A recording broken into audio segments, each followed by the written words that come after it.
कि ठीक से देखो अरे सपना पवनी लही भाई दिल बड़े हम डेरा तनी के गोली मारते बड़े सो कह जने बेदामू में कुछ फेंक के दे दी है सो कहानी खत्म हो जाए ना हम ना खाई कह जने बेहोश हो जी तो कह तरी कि ठीक से देखो अरे सपना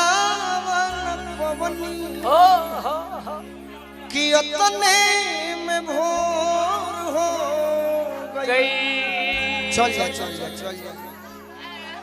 तबे तना तहरा के निहार ले ले बड़े सो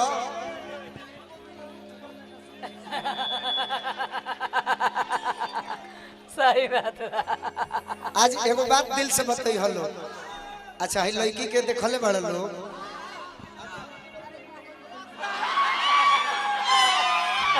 तू लोग के दिलवे के बात हम छीन ले जरूर काम करी है सो जेकर बियाह नइखे भइल हाथहु कपड़ा धोवल है भइल उ सब काम करी है सो बाकी पत्नी कहतरी का कहतरी यह तो भविष्यवाणी हम सीखल कहतरी कि आवन नवमिया में अरे पुड़िया जौरिया रजा जी तू नेवान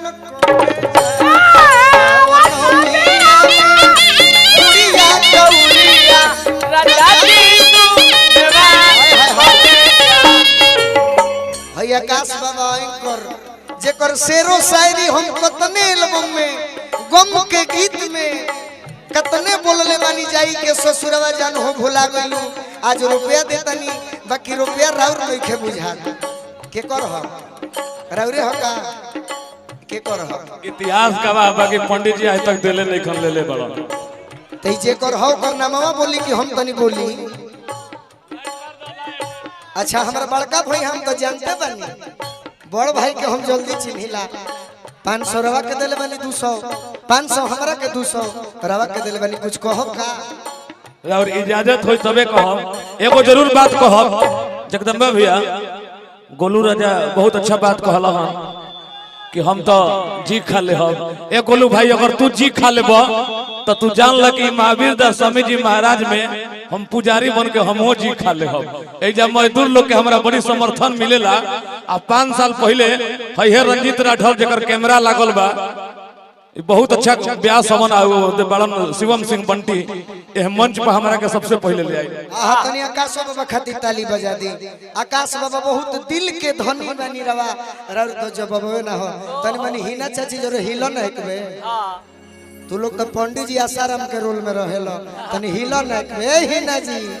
कि आवो नवमिया में अरे पुड़िया जौरिया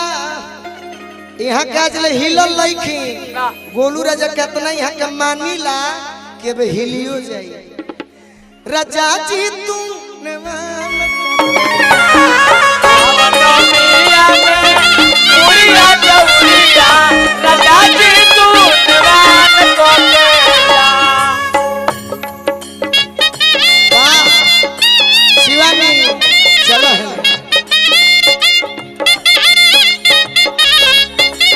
क्या होगा होगा होगा कोई सच ना था क्या होगा होगा होगा अच्छा ये गाना हम अक्षरा खाती कहले रही एक बे याद आव के पड़ल है जहर जिंदगी में घोरबू तबाह करबू जहर जिंदगी में घोरबू तबाह करबू तार दे हम छुए लायक नहीं चंदनवा से कबे ले छुआ गई बड़ी तू अब तोर देह मोहब्बत होई सैनिटाइजर ले आवो भाई बाबा कि हमर मुहले मुहवा देखबू जे बिया हमर मुहले मुहवा देखबू जे बिया आवो नवमिया में पुड़िया जौरिया राजा जी तू समय ही धन है। सही बात। गीत वही जो कान को अच्छा लगे कम समय में मेहरारू को हतरी भोजपुरी भाषा में है पकल बाट खेतवा शब्द पर ध्यान देबो भाई बाबा जीदी चाचा पकल बाट खेतवा कटल बाया काज हो अरे ओई मना तो कैसे आई घर में अनाज हो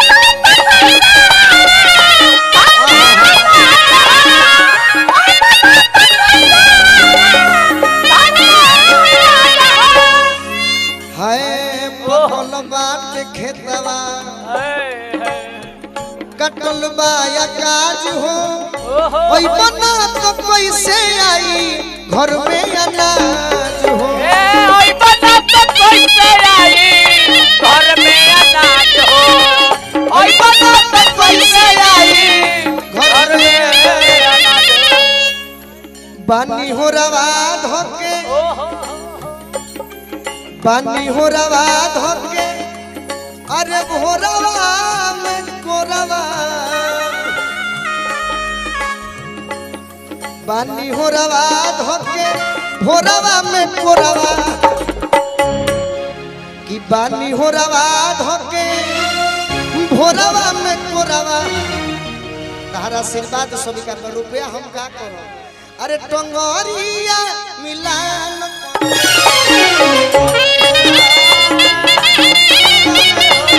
टंगरिया मिलान कोके जा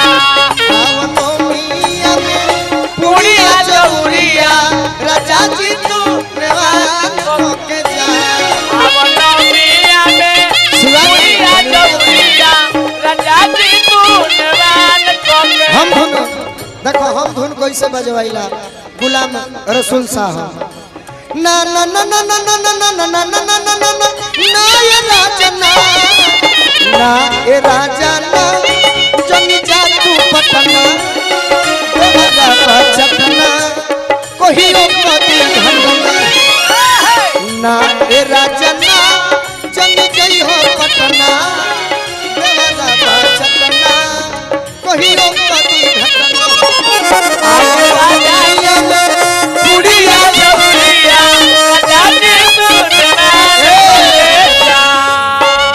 हिना जी इतना सुंदर शब्द में गोपाल राय गोलुए राजा कह सकेले कि हमारा अरे सरधा पगरदा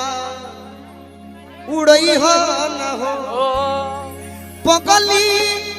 प्यार खोजतिया छ नहीं हो न हो कि हमारा सरधा पगरदा उड़ई हो न हो पगली प्यार खोजतिया छ नहीं हो न हो पगली प्यार खोजतिया छ नहीं हो न हो पगली प्यार खोजतिया छ नहीं हो न तो कुचल लोढ़ावा से तनी हेने अपना जितेंद्र भाई से कहो बोलो विकास बेदर्दी बिहटा के ओर से तो कुचल लोढ़ावा से आम के टिकोढ़ावा कुचल लोढ़ावा से आम के टिकोढ़ावा ए जे समाप्त हो जाई गोलू राजा तू अरे जियान को अब एगो नया गीत